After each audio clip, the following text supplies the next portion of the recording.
Okey, hari ni kita nak tunjukkan Aqua Automated Rust ini macam mana senangkan kerja mengecat. Mari tengok. Ini banyak teruk sudah. Close up. Close up.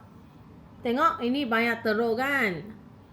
Banyak teruk, tak ada masalah. Kita hari ni ada Aqua Automated Rust ini. Okey, ini kita punya sampel lah. So, senangkan kerja-kerja saja. Tap-tap sikit. Okey, mari. Close up, tengok sini.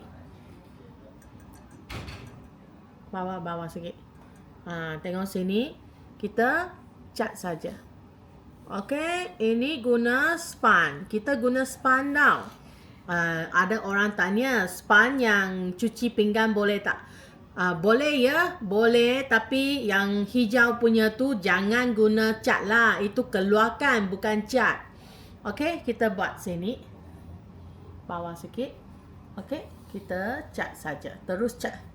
Sudah cantik kan? So biasa kita guna 2 layer lah. So tengok sini sudah keluar kan? Bawah sikit. Okay, kita kasih sikit. Buat macam ni. Nampak? Close up sikit. Sini. Close up sikit. Bawah sikit. Okey. Buat macam ni, cat saja. Okey, tengok sini. Okey, kita cat saja. Senang kan?